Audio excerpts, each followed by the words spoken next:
So I want to talk to you about 5 secrets of successful CEOs, both from my own experience and also from all these CEOs that I've interviewed for Huffington Post, which was just a really fun project, by the way. You know, not pushover, you know, perfect, you know, middle ground, you know, lots of respect.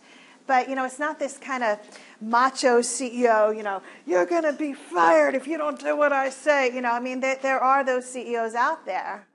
I don't want to say a bad word. I can't say, can I? I can't, no. No. Okay. Yes, you know, there are mean people out there who are CEOs, and there are very kind and generous and loving people who are CEOs, just like the rest of the population. My main job is to be what I want my company to be. That was a big thread that was common with all of them, is that when you hire the right person, the most important thing when you hire somebody is that they share your values, that they share, you know what your values are, and that the people that you hire share your values, and that is above skills or anything else. So you have a stop sign here. I would like you to rip it to tiny pieces. Okay? A true CEO is unstoppable. Okay? I could sit here and tell you stories of the colossal mistakes, failures, ridiculous contracts that I've gotten myself into. Okay? I just want to say that the tragedies, the setbacks, you know, all this stuff, we all go through it, okay? And the faster you're driving the race car, the bigger you want to play. Guess what? The bigger the tumbles are also. And you just remember this stop sign and just rip it up. So these are drama masks. You have those? Okay.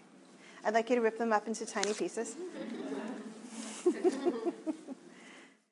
What drama is, really, it's taking a circumstance, right? We all have circumstances in our lives, good, bad, ugly, whatever. It's putting a meaning to that circumstance, okay?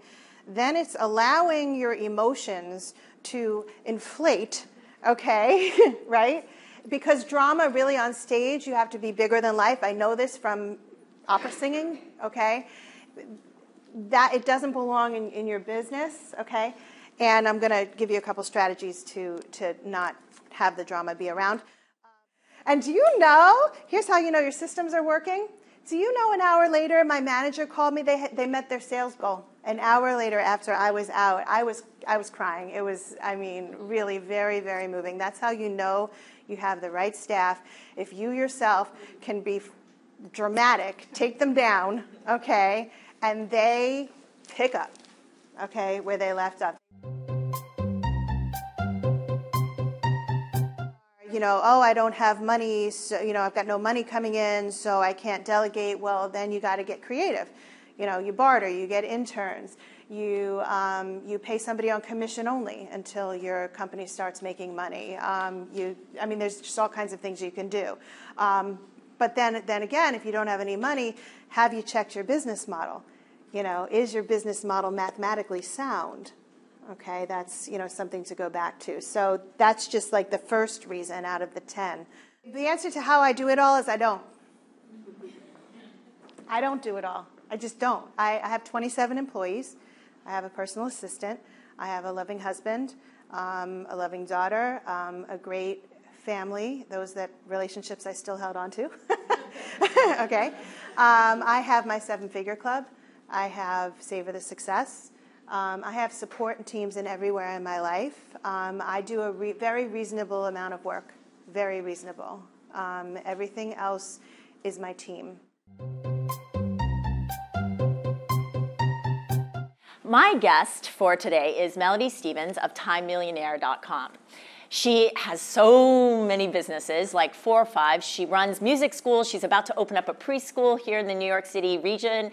And she's got Time Millionaire. She has a coaching practice.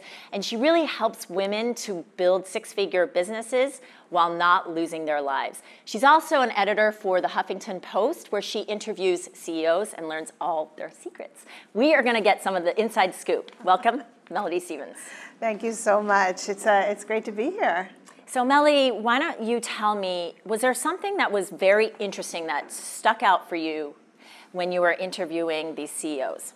I had this, I think, false assumption about CEOs that I think a lot of us share, that they're a member of this separate elite group somewhere on high, and they're CEOs of these big companies, and they're kind of untouchable and unreachable.